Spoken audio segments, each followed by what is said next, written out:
Shawshank redemption film का एक मशहूर डायलॉग है जो रेड अक्सर कहा करता था, hope is a dangerous thing. आशा खो चुके एक इंसान के मन की आवाज़ जिसका पैरोल का एप्लीकेशन सालों से ठुकराया जा रहा है। रेड सालों से जेल के 4 दीवारों में आशाहीन जीवन जी रहा है। रेड ने मन ही मन जेल को अपना तकदीर मान लिया। न ही रेड बल्कि शॉशैंक में रहने वाले सभी कैदियों ने अपना मुकद्दर समझ लिया है इस जेल में रहने को। यह जेल जो उन कैदियों को सालों से अपनी 4 दीवारी में रखे है, अपने नियम कानून में उन सब को एक मशीन की तरह ऑर्डर मानना सिखा दिया है। उन कैदियों की जज्बात को धीरे धीरे कुचल दिया है। रेड कहता है कि सब कैदी इंस्टीट्यूशनलाइज हो गए हैं, हमें जेल की संस्था में रहने के आदी हो चुके हैं। अब बाहर की दुनिया हमें रास नहीं आएगी, अब यही जेल हमारी दुनिया है। बाहर की दुनिया में हमें सुख नहीं मिलेगा। सुख की आशा करना बेवकूफ़ी है। Hope is a dangerous thing. मगर फिल्म का मुख्य पात्र एंडी सबसे अलग है। उसके चेहरे पर उलझन नहीं, उसकी आंखें भी चमकती है मानो आशा से भरी हो। एंडी कितना सरल है और कितना रात से भरा। उसकी दोस्ती सबको पसंद थी। एंडी जानता था जहाँ चाह है वहीं राह है।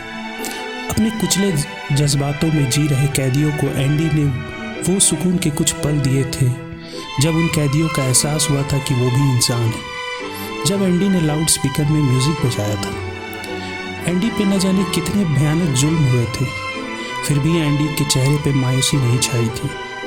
एंडी जानता था कि ये जेल लोगों से उसकी आत्मीयता और आशा छीन लेता है।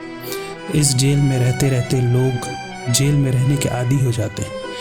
इसलिए एंडी ने अपने कमरे में हॉलीवुड की खूबसूरत अदाकारा रीटा हेवर्थ की पोस्टर लगा दिया था ताकि एंडी को हमेशा याद रहे कि उसकी दुनिया बाहर है।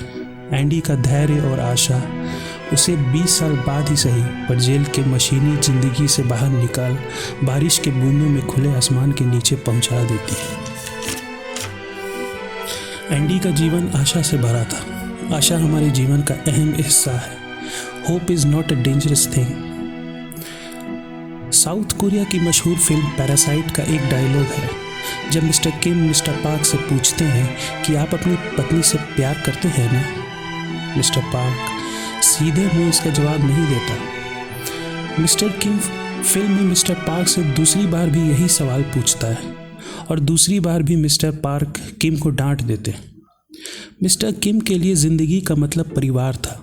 अपने तंग हाली गरीबी बेसमेंट में रहकर भी मिस्टर किम बड़े खुश थे क्योंकि किम के पास उसकी बीवी बच्चे थे। वो सब मिलकर साथ रहते थे, साथ खाते साथ हंसते। पर पैसे के लालच में किम परिवार अपनी खुशियाँ खो देता है। किम के लिए परिवार अहम था पर किम के बेटे के लिए पैसे कमाना जो शायद उसकी दुनिया खुशियों से भर दे, ये आशा लिए वो मिस्टर पार्क के साथ धोखाधड़ी शुरू करता है और अपने साथ पूरे परिवार को मिस्टर पार्क के घर में काम दिला देता है। किम के बेटे की ये समझ कि पैसे से खुशियाँ आती है मिस्टर किम के ज़िंदगी के फ़लसफ़े से बिल्कुल ही अलग थी। मिस्टर किम अपने बेटे पर गर्व करते थे पर किम का बेटा खुद को दूसरों से कम समझता था। मिस्टर पार्क का परिवार बहुत हद तक बिखरा था। पूरे फिल्म हम मिस्टर पार्क फैमिली को कभी भी साथ बैठकर खाते या बात करते नहीं देखे। मिस्टर किम के बेटे की विश्वास को आशा नहीं भ्रम कहा जा सकता है। एक भ्रम से भरा जीवन जिसमें वो एक दिन अमीर बन जाएगा और अपने बाप मिस्टर किम को अंधेरे बेसमेंट से ऊपर निकाल रोशनी में ले आएगा। एंडी ने कभी भ्रम नहीं पाला, वो आशावान था। पर मिस्टर किम के बेटे ने हमेशा भ्रम में ही जीना पसंद किया, भ्रम ऐसा जिसने उसके परिवार को तबाह कर दिया। Hope is not a dangerous thing.